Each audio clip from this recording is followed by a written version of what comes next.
अस्सलाम वालेकुम students. Chapter 5 exercise 5.3 question number 9। Question number 9 की स्टेटमेंट है the expression A X cube minus 9x square plus B X plus 3a is exactly divisible by X square minus 5x plus 6। Find the values of A and B. Solve करने से पहले हम इस statement को analyse करते हैं। इसमें देखते हैं कि क्या गिवन है और क्या फाइंड करना है।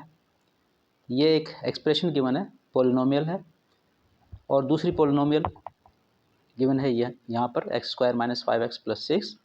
अगर इस पहले वाली पॉलिनोमियल को दूसरे वाली पॉलिनोमियल से डिवाइड किया जाए तो एग्जैक्टली डिवाइड होती है। ये पहले से बता दिया गया है कि ये एग्जैक्टली डिवाइड हो रही है।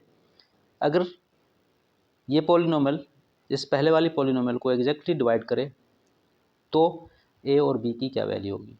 ये फर्स्ट पॉलिनोमियल में x के साथ कोएफिशिएंट b है और 3a है, तो ये b और a यहाँ पर कौन सा नंबर होना चाहिए कि ये पॉलिनोमियल एग्जैक्टली डिवाइड हो जाए इससे। तो आइए इसको सॉल्व करते हैं। फर्स्ट पॉलिनोमियल को हम लेते हैं px ax cube minus 9x square plus bx plus 3a। इसको डिवाइड करना है इज एग्जैक्टली डिविजिबल बाय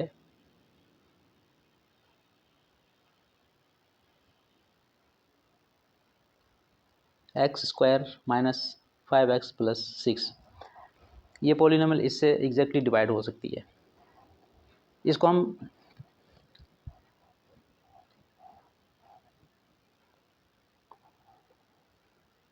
यहाँ पर हम फैक्टर थ्योरम यूज़ करेंगे कि ये पॉलिनोमियल तभी डिवाइड हो सकती है जब इसका फैक्टर हो। और फैक्टर कब होगा? जब इसको डिवाइड करें तो रिमाइंडर 0। इट मीन्स जिससे हम डिवाइड करें तो इसका रिमाइंडर 0 आना चाहिए। लेकिन यहाँ पर यह है कि अगर फैक्टर थ्योरम यूज़ करते हैं तो फैक्टर थ्योरम में तो ये बताया गया है कि लीनियर इक्वेशन से, लीनियर एक्सप्रेशन से डिवाइड करें तो आप फैक्टर थ्योरम यूज़ कर सकते हैं। जबकि यहाँ पर जो डिवाइज़र है ये क्वाड्रेटिक एक्सप्रेशन है, तो क्वाड्रेटिक का तो फैक्टर थ्योरम में नहीं बताया गया हुआ है। तो हम क्या करते हैं, इसको हम लीनियर में कन्वर्ट कर देते हैं। लीनियर में कन्वर्ट करने के लिए हम इसको फैक्टराइज करेंगे। इसके दो फैक्टर्स बना लेंगे, क्योंकि ये क्वाड्रेटिक इक्वेशन है, इसके दो फैक्टर्स बन सकते हैं। तो आइए फैक्टर बनाते हैं। X square minus 5x plus 6, इसको फैक्टराइज करें तो ये हो जाएगा एक्स स्क्वायर। 6 के फैक्टर बनते हैं 3 और 2। 3 और 2 बने तो 3 2 ज़ार 6 होता है और 3 प्लस 2 5 भी हो जाता है। तो इस तरह 3x और माइनस 2x ये दो फैक्टर बन जाएंगे। तो मिडिल टर्म को हमने ब्रेक कर दिया, 6 लिख दिया यहाँ पे। अब ये पेयर्स बन गए दो, इन पेयर में से हम कॉमन लेंगे x और x माइनस 3 बच गया। यहाँ से 2 कॉमन है, x माइनस 3 यहाँ भी बच जाएगा। इसको हम फिर सिंप्लीफाई करके फैक्टर्स की फॉर्म में लिख देंगे x माइनस 2। तो अब ये हमने इसके फैक्टर्स बना लिए। ये डिवाइज़र है, इस डिवाइज़र के हमने फैक्टर्स बना लिए दो। ये दोनों फैक्टर लीनियर हैं। अब हम इनको अलग अलग फैक्टर थ्योरम के ज़रिए से देख सकते हैं कि ये दोनों गिवन पॉलिनोमियल के फैक्टर्स हैं या नहीं है। इनसे अगर हम डिवाइड करें इस पॉलिनोमियल को तो रिमाइंडर 0 आना चाहिए। अगर रिमाइंडर 0 है तो फैक्टर थ्योरम की रूल से ये इसके फैक्टर्स होंगे और एग्जैक्टली डिवाइड करेंगे। अगर ये दोनों एग्जैक्टली डिवाइड कर देते हैं तो हम समझेंगे कि ये जो गिवन एक्सप्रेशन है x square minus 5x plus 6x ये एग्जैक्टली डिवाइड कर सकती है इसको, क्योंकि ये दोनों फैक्टर इसी एक्सप्रेशन के हैं। एक ही बात है, ये एक्सप्रेशन डिवाइड कर दे इसको एग्जैक्टली, या ये इस एक्सप्रेशन के ये दोनों फैक्टर डिवाइड कर दें तो सेम थिंग। क्योंकि हम फैक्टर थ्योरम यूज़ करना चाहते हैं तो फैक्टर थ्योरम में क्वाड्रेटिक इक्वेशन से का डिवाइज़र जो है वो नहीं बताया गया, लीनियर का बताया गया, तो हमने इसको लीनियर फैक्टर में कन्वर्ट कर लिया। तो आइए बारी बारी इसको देखते हैं। When x minus 3 divides px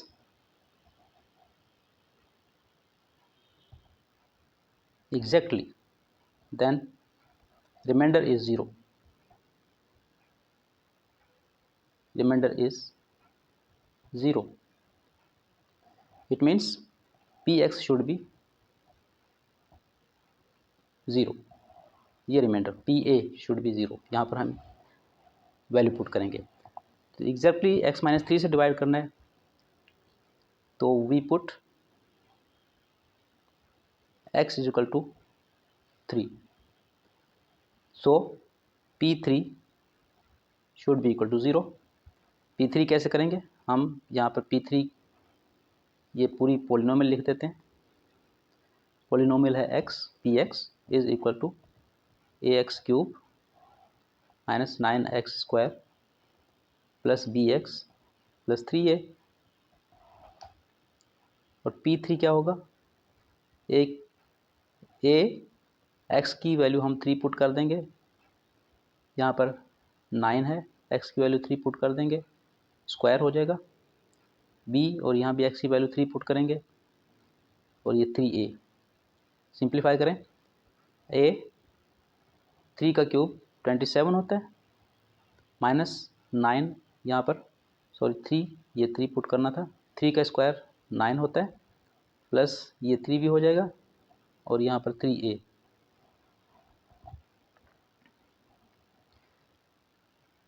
(27a) और इसके साथ ही हम 3a भी लिख देते हैं, यहाँ पर 3a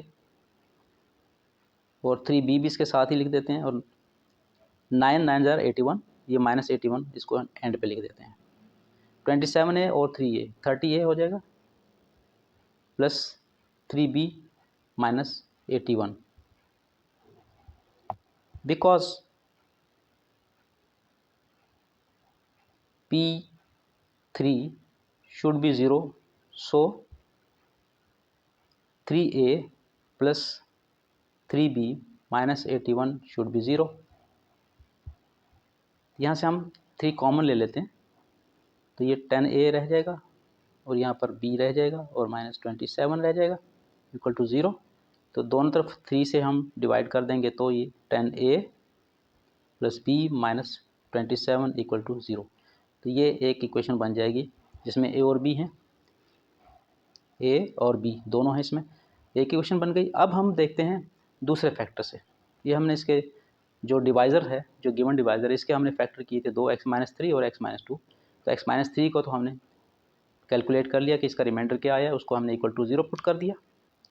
now consider the factor x-2।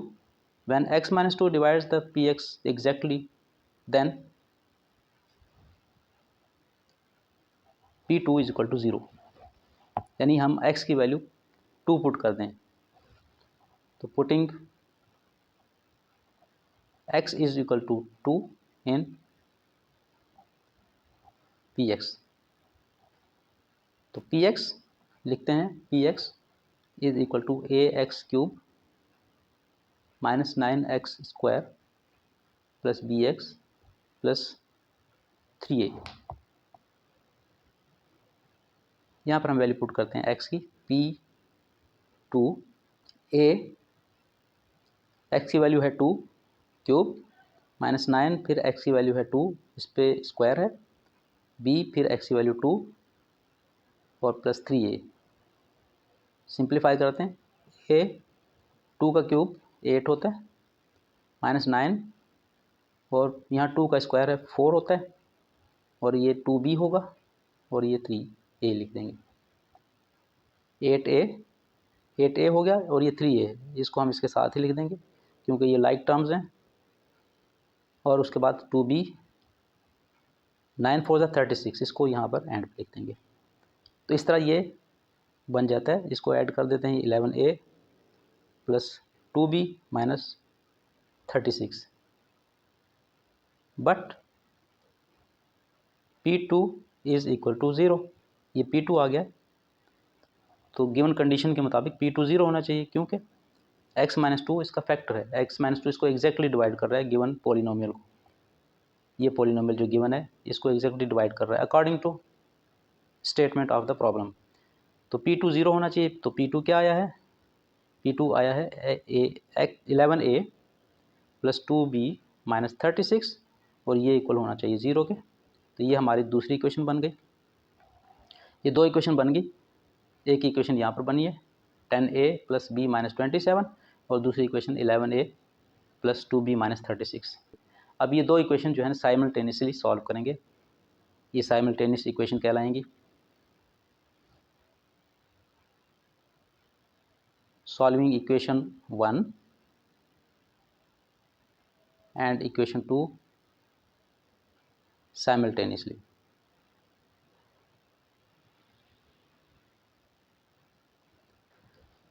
पहली इक्वेशन ये है, equation 1 10a plus B minus 27 equal to 0, equation 1 थी, और 11a plus 2b minus 36 equal to 0, ये इक्वेशन 2 है। इन दोनों को साइमल्टेनियसली सॉल्व करते हैं। तो इसके लिए हम एलिमिनेशन मेथड यूज़ करेंगे कि इसमें दो वेरिएबल्स हैं a और b दोनों में, तो कोई एक वेरिएबल हम एलिमिनेट करेंगे यानी ख़त्म करेंगे इन दोनों में से। तो b को ख़त्म करना इजी है कि हम पहली इक्वेशन को थ्रू आउट 2 से मल्टीप्लाई कर दें तो 2b हो जाएगा, और सेकंड इक्वेशन में पहले से 2b है, तो हम एक इक्वेशन में से दूसरी इक्वेशन सब्ट्रैक्ट कर देंगे तो b कैंसिल हो जाएगा, ख़त्म हो जाएगा और a रह जाएगा। तो आइए इसको करते हैं आगे। करते हैं multiplying equation 1 by 2 and subtracting from equation 2। तो इक्वेशन 2 हम पहले लिख लेते हैं 11 plus 2b minus 36 is equal to 0, और इक्वेशन 1 को हम 2 से मल्टीप्लाई करके यहाँ पर लिख देते हैं। तो 2 से मल्टीप्लाई करेंगे तो ये हो जाएगा 20a, ये 20a 11a के नीचे लिख देंगे, और b को मल्टीप्लाई करेंगे तो ये 2b होगा, और 27 को मल्टीप्लाई करेंगे तो 54 हो जाएगा इक्वल टू 0। तो हमने इक्वेशन 1 को 2 से मल्टीप्लाई करके यहाँ पर लिख दिया। अब पहली इक्वेशन जो कि इक्वेशन 2 है, इसमें से इसको हम सब्ट्रैक्ट कर देंगे। तो सब्ट्रैक्ट करने के लिए इनके साइन चेंज कर दिए जाते हैं। 11a है और ये 20a, ये 20a माइनस के साइन के साथ है और 11a पॉजिटिव साइन के साथ है। साइन डिफरेंट हैं तो इनको माइनस किया जाएगा, सब्ट्रैक्ट किया जाएगा। 20 में से 11 सब्ट्रैक्ट हो जाएगा तो माइनस 9a बच जाएगा। 2b और 2b कैंसिल हो जाएंगे, जिसको हम एलिमिनेट करना चाहते थे। और यहाँ पर 54 है, 54 पॉजिटिव साइन के साथ है और 36 नेगेटिव साइन के साथ है। साइन डिफरेंट हो तो सब्ट्रैक्ट किया जाता है। 54 में से 36 सब्ट्रैक्ट कर देंगे तो प्लस 18 और इक्वल टू 0 होगा। अगले स्टेप में हम 9a और 18 को ट्रांसफ़र कर देंगे दूसरी जानिब, माइनस 18 हो जाएगा। और इससे अगले स्टेप में हम दोनों तरफ 9 से डिवाइड कर देंगे तो ये 2 आ जाएगा। तो इस तरह a की वैल्यू 2 आ गई। एक हमें पता चल गया a की वैल्यू, हमें a और b की वैल्यू फाइंड करनी थी, तो a की वैल्यू 2 आ गई। अब हम b की वैल्यू फाइंड करते हैं। तो आइए b के लिए हम क्या करते हैं, for value of b put x a is equal to 2 in equation 1 में हम करते हैं। 1 क्या है, 10a plus B minus 27 is equal to 0। a की वैल्यू 2 पुट कर रहे हैं,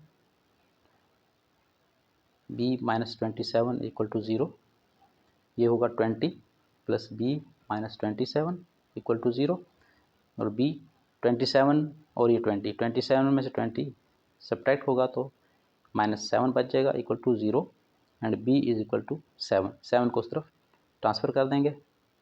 इस तरह b की वैल्यू भी आ गई। तो हमें a और b की वैल्यू फाइंड करनी थी। a की वैल्यू 2 आ गई है और b की वैल्यू 7 आ गई।